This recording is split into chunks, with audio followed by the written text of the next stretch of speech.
Hello everyone, and welcome once again to another episode of Born Psyched. In today's episode, we will be continuing with the topic of attachment. However, as most attachment theories focus on the relationship between the child and its mother, today we will be focusing on the specific role that the father plays in the development of attachment. As I stated earlier, today we will examine the different attachment figures in a child's life, with a specific focus on the role of the father.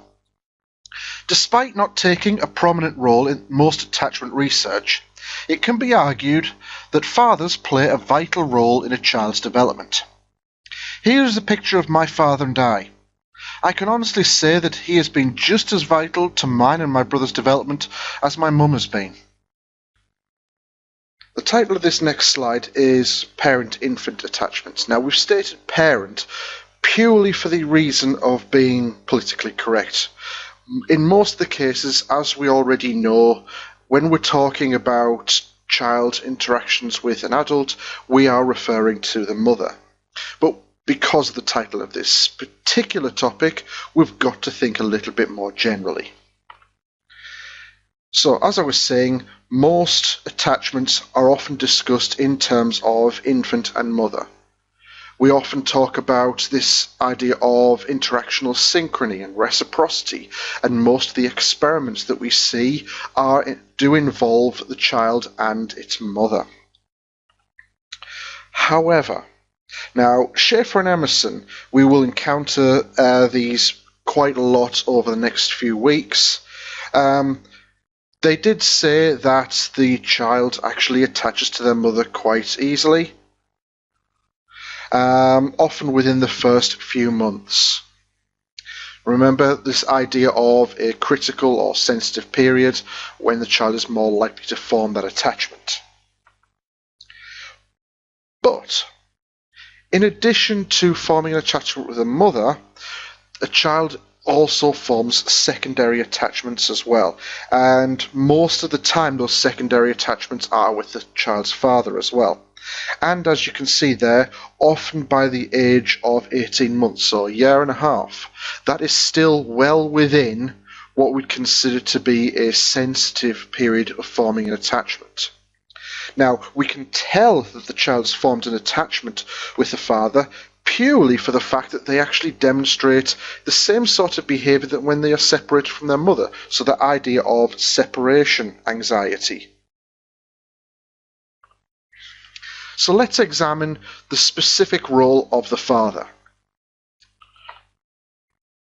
Now, Grossman was a prominent developmental psychologist, did a lot of work in Germany looking at attachment types. Now, in this case, it carried out a longitudinal study. For those of you who just want reminding, a longitudinal study is one of the more common types of study you'll find in developmental psychology and attachment, because it's designed to study progress over a significant amount of time to understand how things change and develop. So it's worthwhile remembering this specific type of method. So he examined both parents' behaviour and tried to relate it to the quality of the child's attachment, both in the early years and, as it says there, as they grow older, become teenagers and young adults. What was interesting is that it was only the quality of the attachment to the mother that translated into behaviour in adolescence. Now, don't get me wrong, that's still very, very significant, but it's only one aspect. Now, when you look at the role of the father, however, that changes quite significantly. Most fathers will spend time kind of getting down and playing with the child, often as you can see in this particular picture here. So this play is actually strongly related to overall quality of the attachments in adolescence as well, because it helps build up this social development. Children's play is very, very important. Whether they're playing on their own, with their friends, with their parents, it helps them understand rules of social interaction and so on and so forth. And the fact that the father will spend a lot of time playing alongside their children. I remember my father, every Christmas, used to get a big Lego set, and we used to spend hours each day building up these Lego sets. And it's really important to understand the rules of this social interaction. And also, well, let's be honest, it was great father-son time. So what this suggests, therefore, that this really important role in playing stimulation compared to the traditional role that mothers are given, that of a more nurturing role. So what we see here are two very, very different roles. However, there are circumstances where fathers can be primary caregivers, in which case it may be due to the absence of a mother or the changing in the more stereotypical work roles, i.e. the mother may go out to earn money and the father stays at home looking after the children. Now, what this suggests, though, is when the father takes on this primary caregiver role, they will actually become more nurturing, so they will adopt a lot of the behaviours that we would associate with a mother as a primary caregiver. So the father not only is interacting in terms of play, but they take on this nurturing role as well. Now, one of the key pieces of research that comes from Field, 1978. Now, this is starting to get a little bit dated now, but it's still quite valid when you think of it. So, filmed 4-month-old babies in different face-to-face interactions with primary caregivers, secondary caregivers in terms of the fathers, and even as the fathers as primary caregivers. So they were studying the ways that these face-to-face interactions occurred. So, like the mothers, the fathers who were primary caregivers spent more time demonstrating these nurturing behaviours, smiling, imitating. There's that interactional synchrony you see there. Holding infants, etc. That physical contact is really important to build up that bond. Much more than secondary caregiver fathers. Now, these behaviours are really important, as I said, for building up this attachment. This builds up this strong emotional bond. That's how we define attachment in the first place. Now, what this suggests is it's not the gender of the parent that's important. Now, that is really significant, because that equalises this whole idea of it's a woman's role to look after children, it's a father's role to go out and earn money. This completely destroys that and equalises gender roles as parents.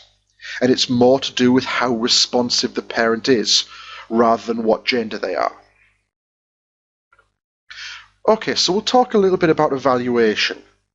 Now, I've scanned through a lot of textbooks, things like that. There's actually very little evaluation out there concerning the role of the father, but you never know, you could always get a very short essay, so it's more than worthwhile to be prepared for that particular case. Now, here's the biggest issue.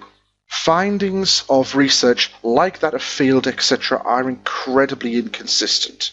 Some studies have suggested that obviously fathers play a vital role doing certain aspects like involved in play, whereas others actually found that gender is irrelevant in terms of what role it is. So it's actually very difficult to find consistent findings from research. Now, because of that, we have to limit research in terms of its reliability. So remember that what I've just done there, guys, I've actually suggested that this research is not very reliable. Okay, there's a link back. Here's another big one. We are talking about traditional family dynamics. Mother, father, 2.4 children, if you still believe that. The problem is, that's becoming increasingly uncommon. There are more single-parent families, same-sex parent families, and it's very, very difficult to come up with one theory that applies to them all. So to say about the role of the father or the role of the mother in any specific circumstance no longer truly applies. I have some very close friends, one particular friend who is a single mother, and she's taken on both the role of mother and a lot of the fathering roles as well. Don't get me wrong, she has a lot of support from her extended family, but she still takes on both roles as well, and this particular theory has difficulty explaining that.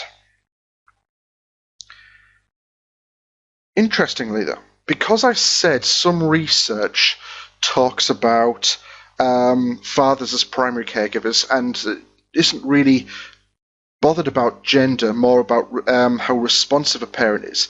Now that would suggest that fathers should be a lot more common in terms of themselves as primary caregivers. But we still tend to get a majority of caregivers as mothers. Now, that could be down to a number of different reasons, specifically the traditional gender roles prescribed to males and females. The idea in terms of job opportunities, maternity and paternity leave, these are often distorted based upon the very traditional, very stereotypical gender roles. And also, we can't ignore biology in this. Hormones such as estrogen are naturally inclined to make a female much more nurturing. There is also some research to suggest that when females are during their ovulating, they actually produce more of these particular hormones and therefore more responsive to other children as well. So it's really important to understand that. Right, so let's look at some exam questions. Now, I have scoured pretty much every single past paper and sample paper for both the AS and the A-level. And surprisingly, there is not one single reference to the role of the father in any of the questions. Now, I might be completely blind and have missed one glaringly obvious one, but I couldn't find one reference. Now, I'm not saying that that means that this particular topic is going to come up soon, but I'm also saying that it probably is more likely to come up sooner rather than later. Quick disclaimer, I am not saying that this topic will be on the summer exams. Please, please do not think I'm telling you this. This is just me theorizing based upon the evidence I've looked at. So what I have done then is I've scoured through some of the textbooks, and in the CAT book, which we're hopefully all familiar with, page 73, there is this one particular question. Now, I think if a question were to come up, this is most likely what you would see. Now, this is your bog standard, very vanilla description question.